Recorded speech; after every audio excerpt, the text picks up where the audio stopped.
Hello, I'm Paul Briley, and you're listening to Off the Comma. On this podcast, we explore all facets of what it means to feel stuck in life. We talk with people just like us who have found themselves sitting on a comma and not knowing where to go next. We'll unpack the experience, where they felt stuck, what they experienced, and what they learned. My goal is to inspire you by seeing yourself in others and finding possibility for yourself. Let's get into this week's conversation.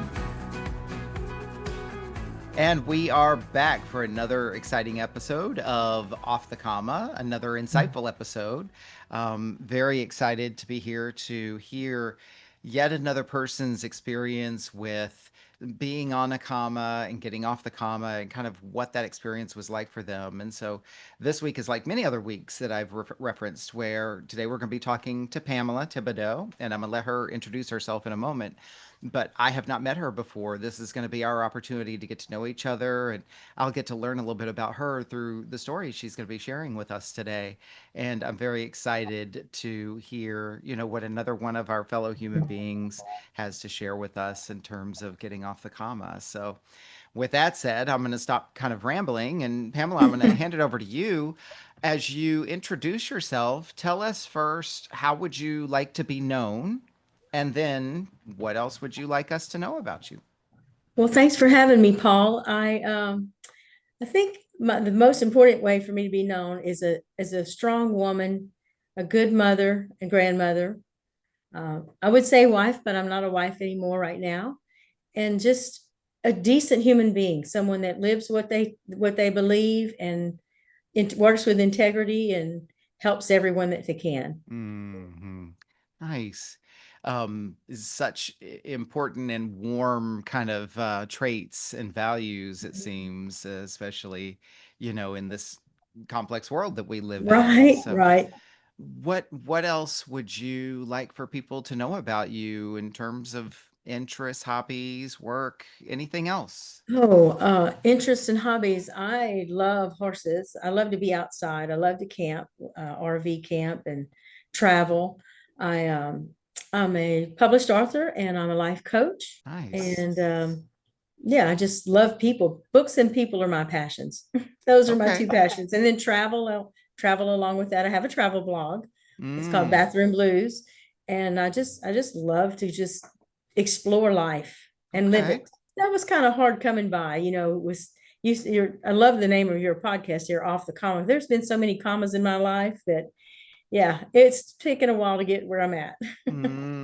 Well, there's a lot of things that you describe that self-referencing I can certainly Right. relate to. I'm kind of in the process of traveling and living as a nomad right now and Oh, exploring the country for now until I can start exploring the world again as I have in the past. But right. so I can definitely relate to a lot of these things and the reading and the the travel, the exploring, as I said. Mhm. So I'm looking forward to seeing how some of these things and those traits that you use to describe yourself come out in your story here in a few moments. All right.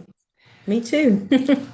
Obviously, we'll get into the five questions, that we have Mhm. talked about off the mic. Before we get into those five questions here in a moment, one of the things, Pamela, that I do with every guest is I invite you to think about kind of the next 40 minutes or so ahead of us. And in the telling of your story today, what intention would you have for yourself? To share the wisdom that has come through my experiences in life and hopefully to uplift others and give them hope that no matter what you're going through, don't give up. Mm, There's always something better on that other side of that comma. mm. In writing, the comma is a reason to pause and take a breath before you finish the sentence or whatever. And usually the best part's at the end. So I like to think about life that way as well. Nice. And I love the kind of the bring it back to writing, because that is Mhm. also, when this kind of metaphor came to me, that was one of the many, many, many different angles and facets of it that Right, it related to. And there's more to come after the comma, and that also the comma itself doesn't have to be a bad thing. A lot of good things can right, happen while we're on pause, right? right. Awesome. My intention today is obviously to support you and your intention, Pamela, and create the space for you to be able to share your story with us today. But also that there will be people out there who will see a little bit of themselves in you and Mhm. your story and it will help them feel a little bit more connected, maybe a little less alone, and in the best of cases, maybe feel inspired and empowered to go out and do something that they've been wanting to do. I hope so too. That's great. That if just one person would respond that affected them in that way, it's worth every minute of our Hmm. time. For personally speaking, I'm sure you feel the same way, or you wouldn't have Hmm. started the podcast. But I just think I've always said that about the different things in my life, the writing and stuff. If one person reaches out and says, "Your book changed my life," or helped me see life a different way, I did my job. I did what Hmm. God called me to do. Hmm. Nice. Let's get into your story. Certainly lots to tell, I'm sure. So, question one is, Pamela, where in your life have you found yourself sitting on a comma? Oh my goodness. At my age, and I'm not old, but I've sat on a lot of commas. But I think the biggest comma that affected my life in the deepest way was when my husband passed away. Mm, Because I was sitting there, uh, my children were grown. I was in the grandparent stage. Nobody needed me anymore the way that they used to, and not knowing where to go or what to do. I didn't even know who I was. I'd been married over half of my life. mm, And so, I've heard those expressions. We hear those expressions, got to find yourself. And I always thought that was so silly, like, please. But, I had to find out who Pam was, not the mm, wife and the mother, but the individual, the woman. And that was a pretty big comma. I stayed on pause for a long time, several years, bebopping along, thinking I'm doing okay, and then would just kind of slide off that comma back into the nowhere land, no man land, or whatever, and then get back. Grief is a journey, and mm-hmm, I call it the valley of the shadow of death. And you walk through it. That's the main thing that I learned is you walk through that valley. You don't sit there and build a house in it, you know. mm-hmm, So that's been the biggest comma so far, and then the loss of my parents after that. But mm, especially a mom. In fact, today is the anniversary of my mom's passing. And so it kind of brings all that back home. Anytime you have an anniversary or something, or a special song, or smell a special food, it brings you back to those moments mm. because all of that is buried in the body. The memories are, buried in the body. And so, yeah, those were the biggest commas, but that losing him, that was the biggest to date. Yeah. Well, first of all, my condolences. And it seems like potentially it's kind of fitting that today you'd be able to talk about these Right. experiences. And in a way, it's a form of honor for them and to their memory, it seems. Yes, yes, it is. My mom always was one of my biggest supporters. She and my husband ran a close second to each other. He Hmm. was very proud, always bragging, and he sold more books than I did.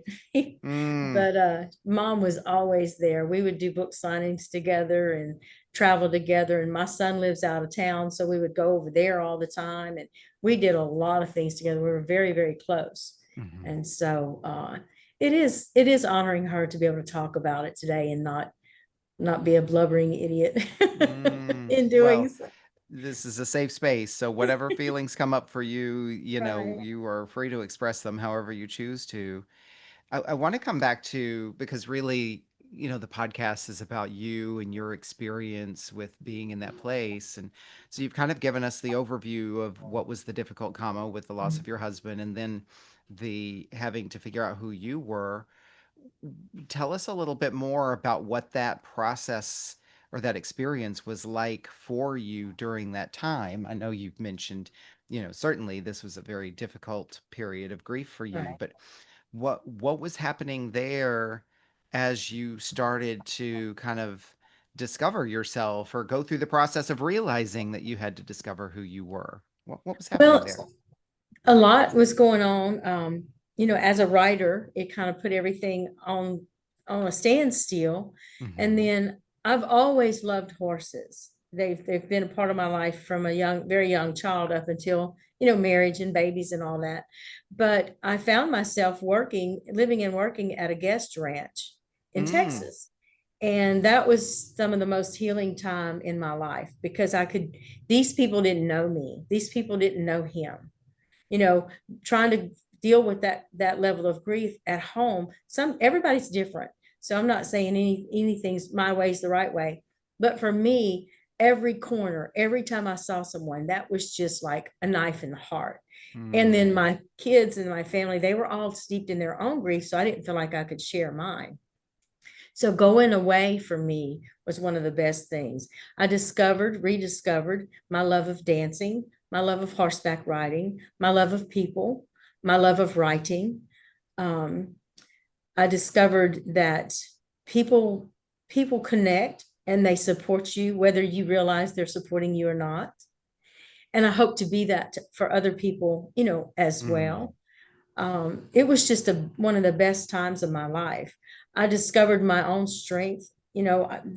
This husband was my second marriage.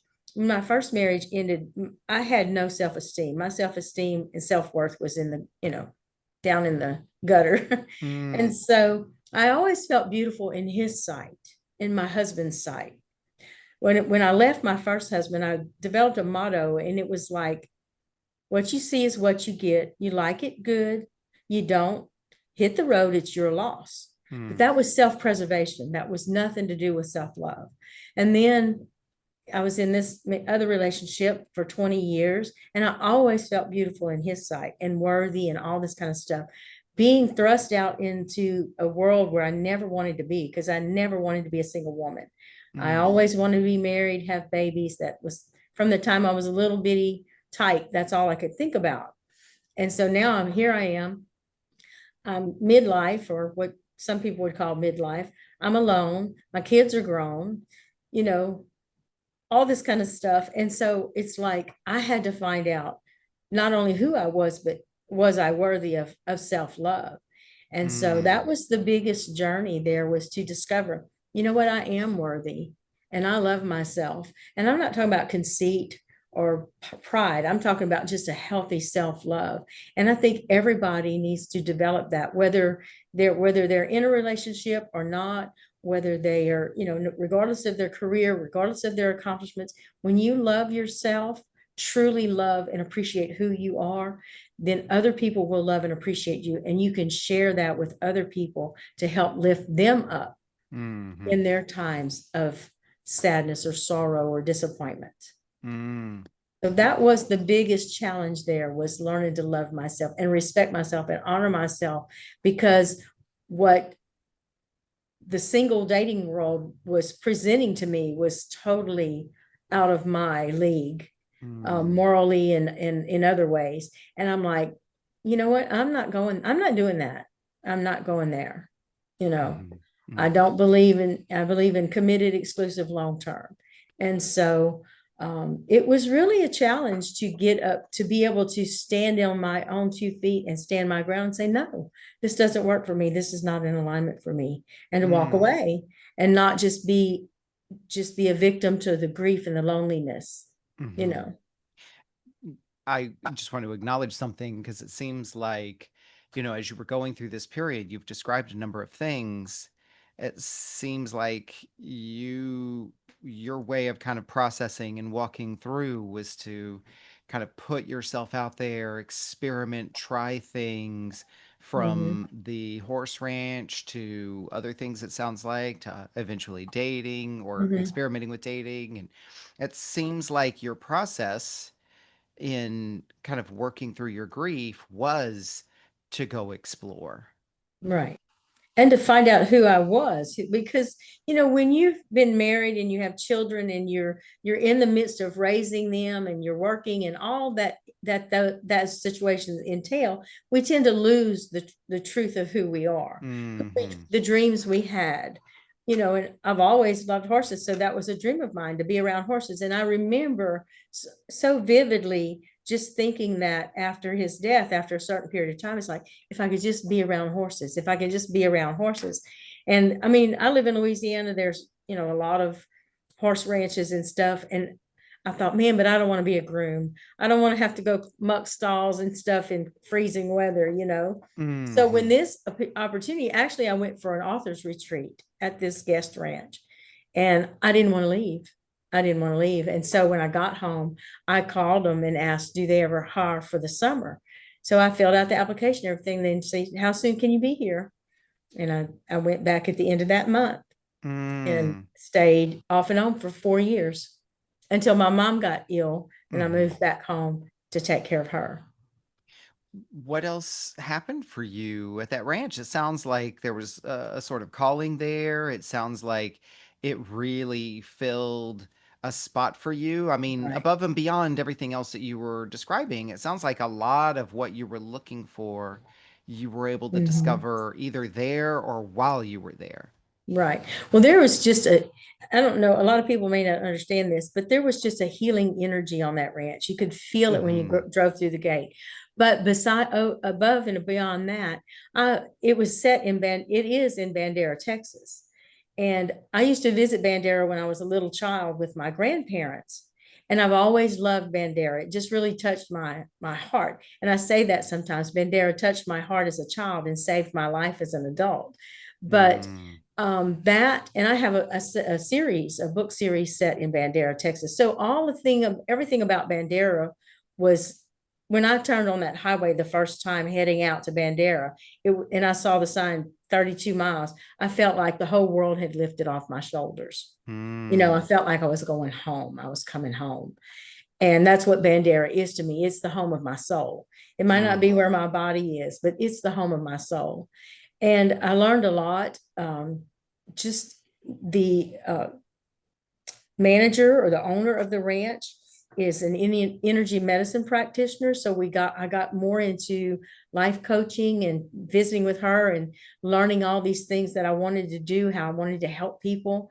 And so energy work and all of that it just started developing from that experience at the ranch. Mm. It's really, I mean, it strikes me as how fortunate and wonderful that, first of all, that you found this place kind of at this time in your life. Mhm. And I noticed just how much you light up when you talk about the place. And so Yes.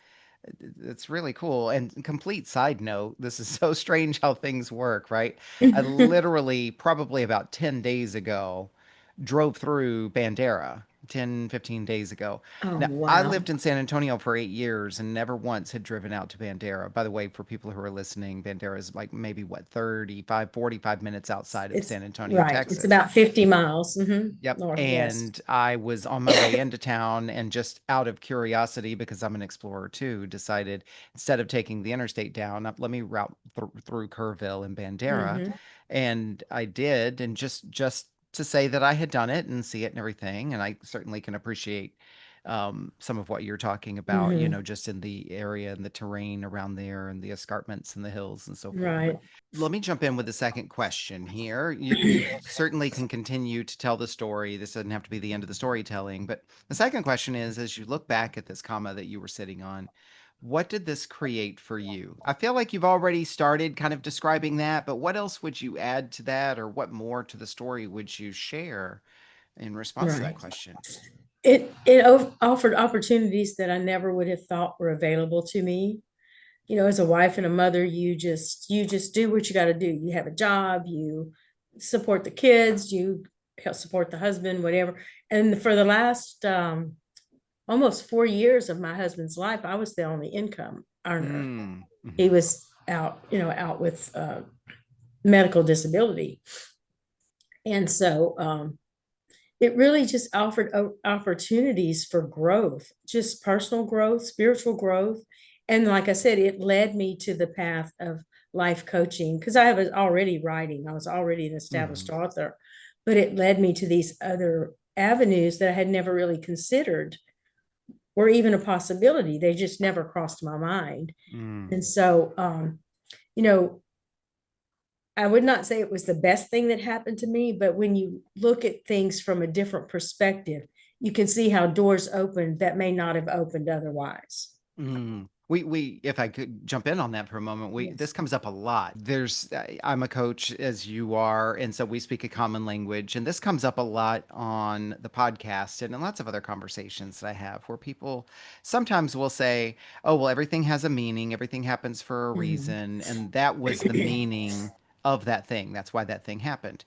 And absolutely nothing wrong with having that point of view. And then there's also kind of this alternative reframe, which is, Mhm. well, I don't know that that thing had any meaning, but the meaning I'm going to take from it, or the meaning I'm going to choose, is going to be this Mhm. thing, right? And Right. so that's what I believe I hear you describing a little bit, is that, there's power in looking back at the Mhm. experiences and the things that happened to us, and to be able to say, okay, good, bad, right or wrong, this is what I'm going to take from it. Right. So, Right. And one of the things, for me, I firmly believe in spiritual realm is right here. I mean, they are right here, here, right here, all the mhm. time. And I know a lot of people may talk about visitations and things like that, and people believe it or they don't. But I very clearly heard my husband's voice, and I have this written down. And he told me that he left because he had grown as much as he could spiritually at that time, and he did not want to hold me back, that I had further Mm. growth. And it's like, I could have done it with you here. And it's like, no, no, you couldn't. So, I mean, if you believe in the guidance that you get from your loved ones who have crossed over, or then listen for that. Ask, Mhm. and there was several things that happened over the first couple of years, and this was one of the things that very clearly came through to me. And I know that wasn't me, because Mhm. I give it all back to have him back. So I know it didn't come from me. So it's something that when I look back at those things, or that moment that I had that revelation, it was like, okay, well, I can handle it that way. Doesn't make it easier, but it makes it more digestible. It makes the Mm. grief and the trauma of his passing more digestible. Mm. And it's been 16 years, and some days it feels like yesterday. Some days it Yes. feels like forever ago. But, when I look back at moments like those, the times that he came to me and the things that he said, or the impressions that I got, then I know that, I could still be wallowing in that. But is that what he would want? Of course Mhm. not. I knew better. You know, I could have joined him. Is that what he wanted? Of course not. Mhm. Never. So when I look back, those things give me strength when I have those days that I'm crawling around on the floor in grief, because they Mhm. still happen. Sure. But those things give me strength, and it helps me if I find someone or come across someone that's going through something similar. I can say, well, look, what are they saying to you? Have you asked? Have you stopped to listen? It might be too soon, but think about these things when you have a chance to get the emotions out, feel them, get them out, but then ask the questions. And you as a coach know that what that is, Mhm. asking questions. Asking questions leads you to your own internal wisdom. Yeah. You described something else that I notice a lot here, and I'm not an expert in Elizabeth Kubler-Ross's Five Stages of Grief, and there's plenty of other thought leaders out there who have different kind of studies on grief and so forth. Mhm, But what you described is something that I see a lot, obviously in this podcast, because we talk specifically about sitting on a comma and getting off the mhm, comma, like being stuck and getting unstuck.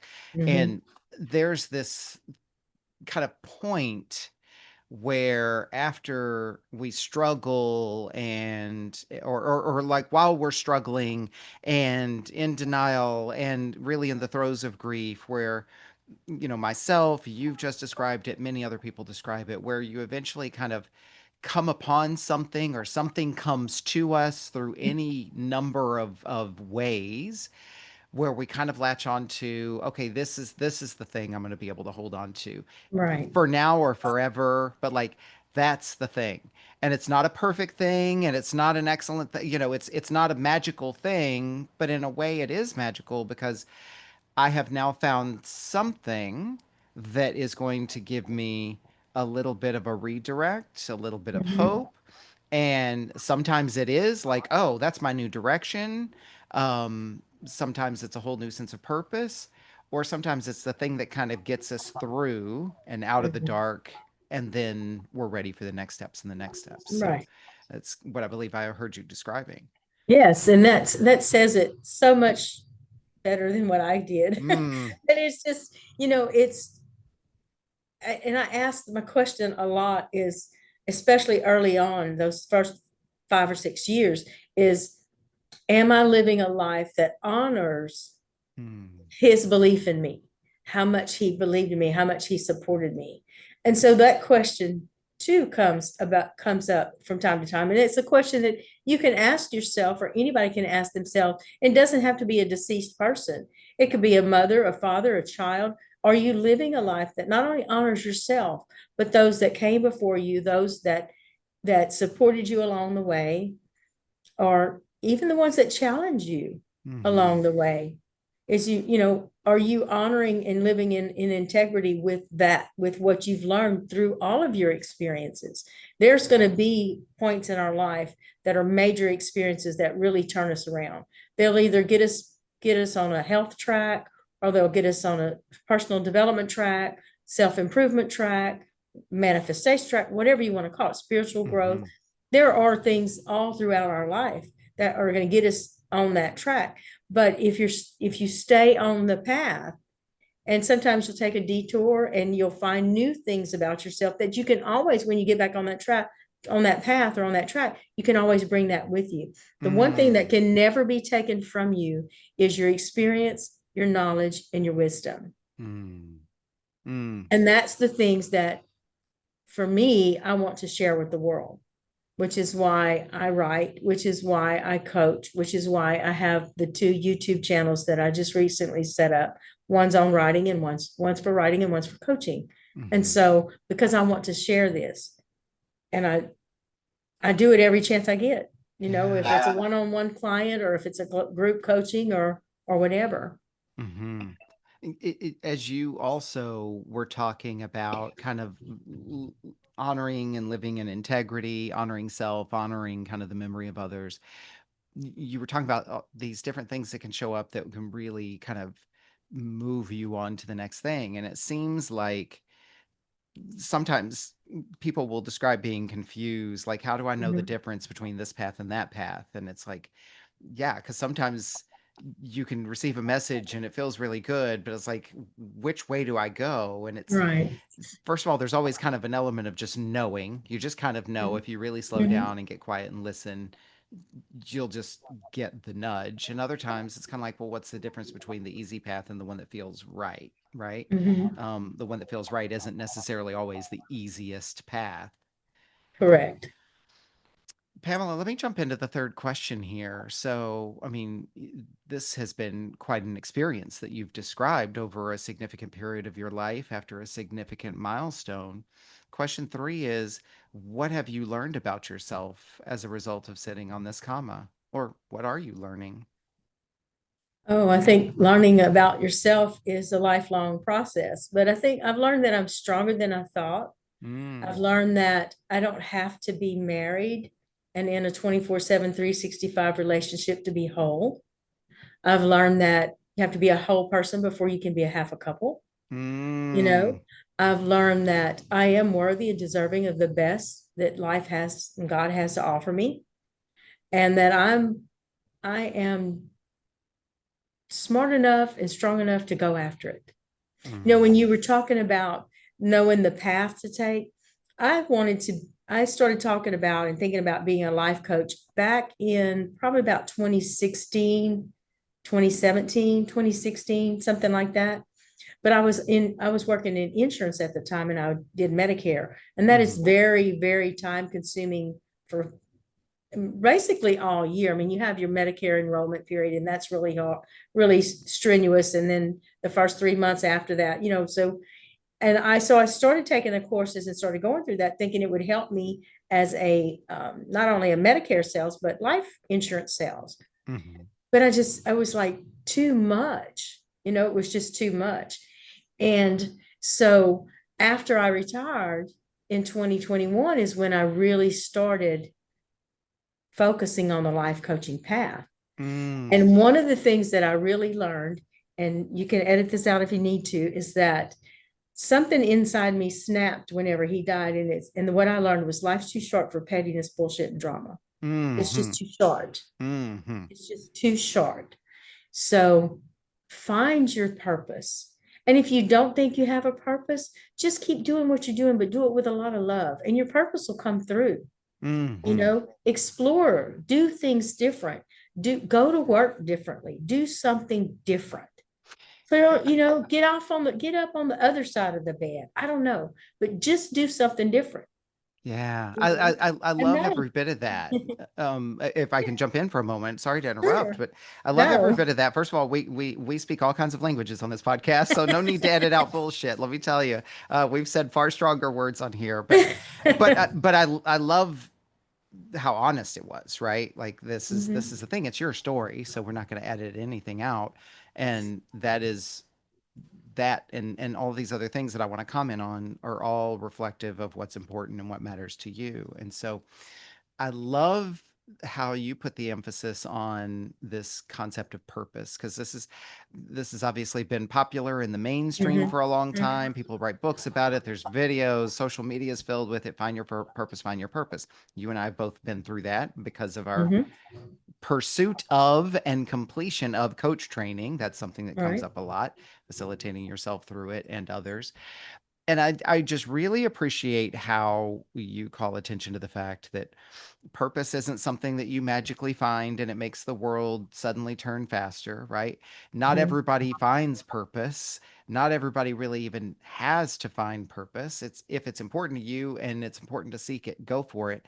But purpose isn't some kind of magic crystal in a video game that you Right. grab it and earn the coins and go up to the next level. Right. You can do it every day. Purpose is finding the meaning in the thing you're doing right now, right? If I have to Exactly. wash the dishes, I can fight it or I can work with it. I can find a way to make it work for me. I can find a way to make Mhm. it fun and entertaining, or at least just experience whatever I experience and feel while washing the dishes, you know? Right. So, yeah, and everything you said, I just can't Yeah, underscore that and enough.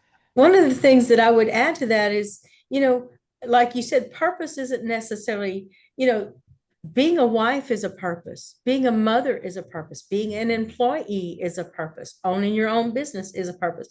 If you're here on purpose. If you're still here on this earth, you are here on purpose. Mm-hmm. So it doesn't have to be some pie in the sky thing that we're all looking for. And like you said, as far as washing the dishes, appreciate the fact that you have dishes to wash. Mm-hmm. Just if it's that simple, as my purpose is to love and appreciate everything in my life where I'm at now, who I'm with, who I'm around, what I have to do, and do it with integrity, do it with love, and do it on purpose. You know, Mm-hmm. that Mm-hmm. is your purpose. And if God has a door for you that He's going to open or something else that you need to do or want to do, if the dream's dropped in your heart, it's put there for a reason. Explore it. Don't Mm-hmm. let your monkey mind talk you out of it. you Mm-hmm. know and I still do that. And I was writing in my journal this morning, and it reminded me of something that I wrote a while back, and it's procrastination kills. It kills Mm-hmm. your motivation, kills your momentum, and sometimes it kills your dream. There's no perfect time or place. Just do it. Mm-hmm. Do it on purpose. Do it with intention, and do it with a lot of love and a lot of joy. If it's Mm-hmm. not fun, it ain't worth it. If it ain't Mm-hmm. fun, it ain't worth it. So true. So true. Well, Pamela, I think that's a good bridge into the fourth question then, because the next question is, what has changed for you as a result of sitting on this comma? Oh, my whole life has changed. Mm, My whole life has changed. I appreciate more and deeper. Um, I'm more open, I think. I don't know. There's just so much. It's hard to put it into words. It's hard to say, it's hard to pinpoint, you mm-hmm. know. Um, I think I love more deeply, appreciate more deeply. Like I had an opportunity to go to a Dr. Joe Dispenza retreat the first like, a week or so ago. And it's like, no, my grandson's playing football. My priorities, have always been my Mm, husband and my family, but they're even more so. It's like those years are precious. He's only going to play football for one more year after this one. mm-hmm. That time is precious. You don't ever get it back. So learn to appreciate it. And there's times when Oh yeah, the monotony gets on your nerves. It's just human, but always try to bring it back. Try to bring it back with, but look how lucky I am. Look how blessed I Mm-hmm. am. And it's not to be comparing yourself to, oh, the poor people, pitiful people in the world. No. Mm-mm. Just recognizing how blessed you are opens a whole new avenue in your heart and in your mind and in the synapses in your brains, you know, It whole new strikes. thought pathways. It Mm-hmm. opens it up. Mm.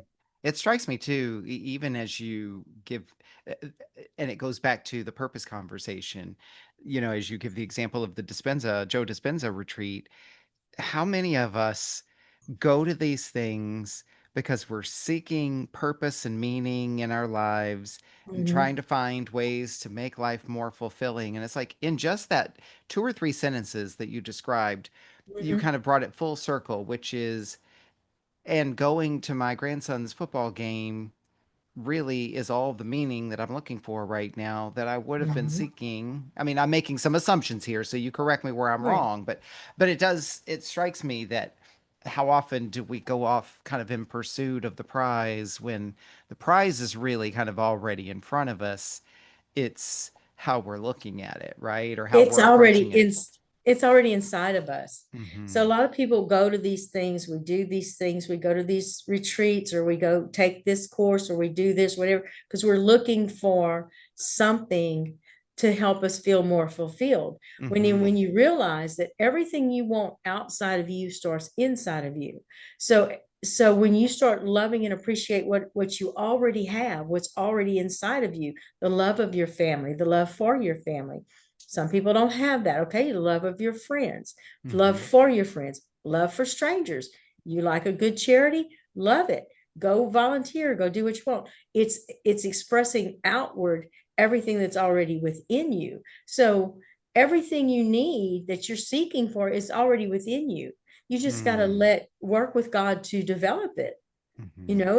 and to express it in the world. That's why Mm. you're here. That's why you're here on purpose. It's like if you can visualize it, you can have it. If you can feel it, or if you can imagine it, you can feel it. Like, I mean, I'm just Mhm. basically finding new ways to describe what you've What already just told really us. it is just to say this, that's exactly what it is. It's just to Hmm. say that, outward things can enhance. Somebody said something, we're talking about making you happy, making somebody happy. Thought it's my job to make somebody happy, or it's my job to make them happy. Like it's your job to make your wife happy, or your husband Hmm. happy, or your kids happy. No, no, no, no, no. Happiness starts within. You can add to that joy. You can add to their joy, but you can't make anybody happy. They got to Hmm. find that within themselves first. They got to Hmm. be open to it first. So it's the same with not even just happiness or joy, it's with everything. It starts within you, and then you can add to other people's experience, knowledge, joy, wisdom, growth. As a Hmm. coach, you understand that you can add to someone's growth. You can't make them grow, you can't make them change, but you can add to their existing journey, their Hmm. existing trajectory of their growth, by helping them see things on a different level. As a writer, we're told to go a level deeper, look a Hmm. level deeper, go a level deeper, feel it differently, go deeper, go deeper. But all people should go deeper within yourself, Hmm. and allow whatever's in there to just come up. And if it's bad, feel it, see it, let it go, but then get on top of it, get Hmm. around it, reframe it, because nothing's ever 100% bad or 100% good.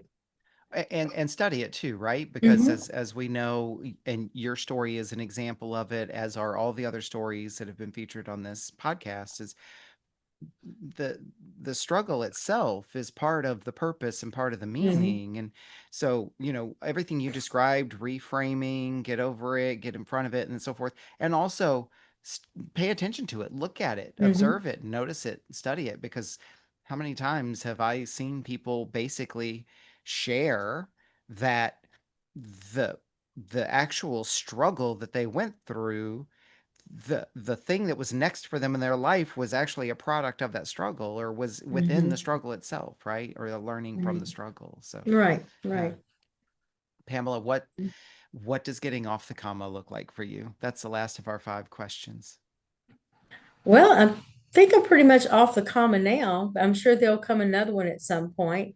I was on a smaller comma when I was deciding whether or not to start 2 YouTube channels. Mm, And of course, you've got all the reasons why you should and all the reasons why you shouldn't. And you gotta be perfect. It's like, no, you know what? Just do it. And if I could give anybody one piece of advice, it's like, just do it. mm, Whatever it is for you, if it's starting a journal, starting a writing, uh, writing a book, starting a coaching practice, just start it.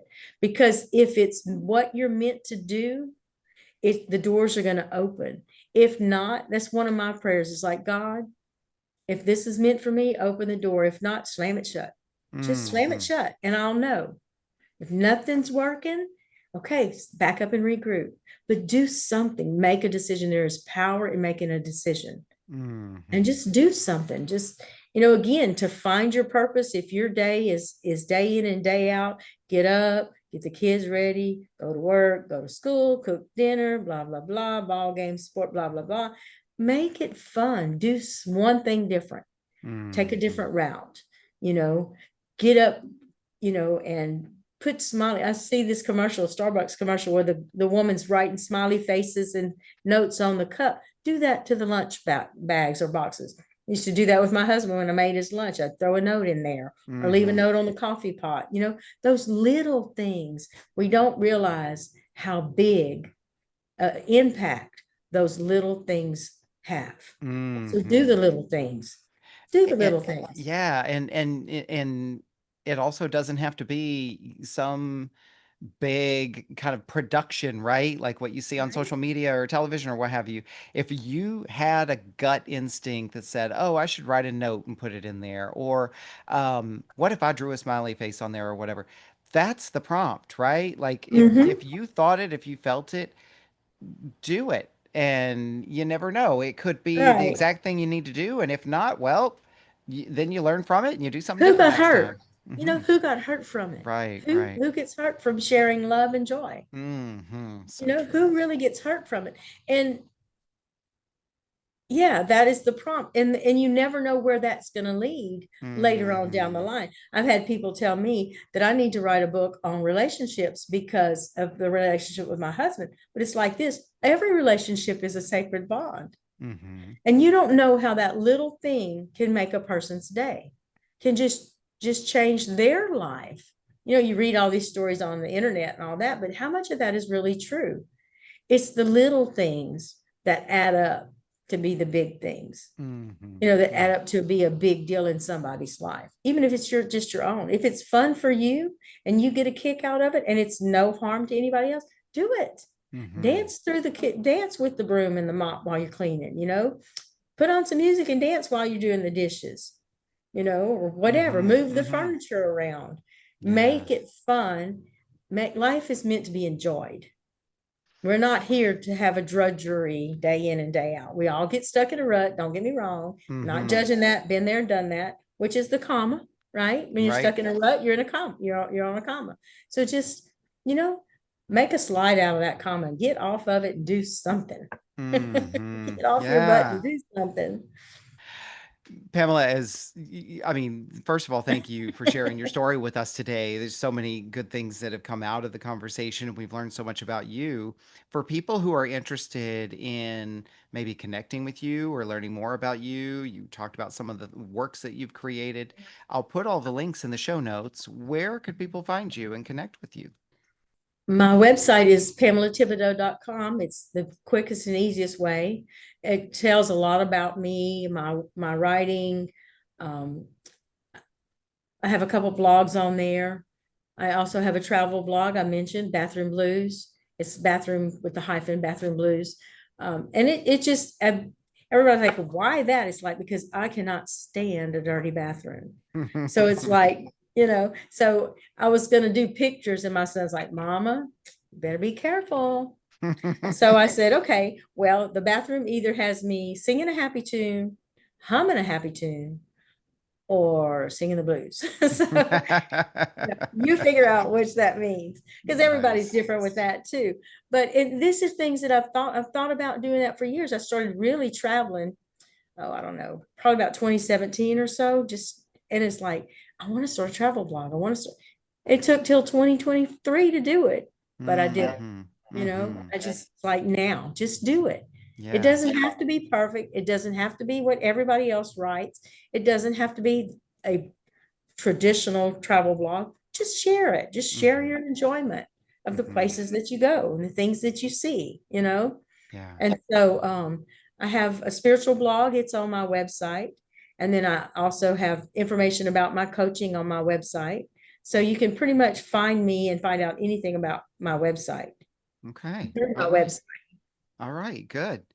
Like I said, we'll have that in the show notes for people to click on. Pamela, the last thing that we do here for every guest is if this podcast is about lifting up people's voices and being able to kind of feature and showcase people's stories, your story wouldn't be complete if we didn't give you the opportunity to also do that for others. And we call this section acknowledgments. And so it's your choice, your chance to boost, give a voice to, lift up, kind of publicize others. And that could be other organizations, causes, creators, Mhm. people in your family, whomever that might be. Who would you like to acknowledge today? Well, I would definitely acknowledge my mom and my husband, because like I said, they were my biggest supporters. But I also want to acknowledge my children. And my son is well, he's a dance coach and choreographer. Mm, And I told him the other day, I said, you just inspire me so much, because he's always growing and going and going and growing and doing. And he works really in the flow, and he's helping me to see that, even your children can teach you. mm-hmm, Even your children can teach you. My daughter has grown so much over the last few years in her walk, her spiritual walk, and the kids and the grandkids are just, flourishing. And it's like, when I sit back and look at them, it's like, a lot of people say those are my biggest accomplishments, but it's like, no, they're my greatest teachers. mm-hmm, So I just mm. really like to lift them all up, my mom and my dad, because they always supported me, my husband, who supported me endlessly, and my children Okay. and All right. friends and loved ones, everyone in my life who has ever said, you got this. I acknowledge them all, and they Mm. know who they are. All right. Wonderful. Well, Pamela, thank you again for joining our community of storytellers here on Off the Comma and sharing your story with us today and imparting some of your wisdom as well. So we look forward to kind of following your journey and seeing where it goes and seeing where it takes you. Well, thank you for having me. Thank you again. And I look forward to sharing your episodes with all the people in my life, Nice. and bring some acknowledgement to you for doing this and giving people a voice. Thank you very much. Yeah, it's definitely kind of like what you described. I got a message one day and then one thing led to another of just doing Mhm. it and then that kind of leads to this. So we're both kind of examples. So All right. Wonderful. wonderful. Have a wonderful weekend and thank you again. You as well. Thank you. What an honor it is for me to hear and share these powerful stories. I hope you feel the same way. Think about what you learned from this conversation. I encourage you to write it down in some form of journaling or reflection, because surprises can reveal themselves to you when you write your thoughts down. If you were moved by today's conversation, pass it along to someone you care about. And if you do discover something you'd like to unpack further, book a call with me and let's talk about it. My links are in the show notes. Be sure to like this episode and follow the podcast here on this platform and all social media at Off the Comma. Feel free to interact and comment. Thank you for listening to this episode of Off the Comma. As always, keep noticing and keep listening.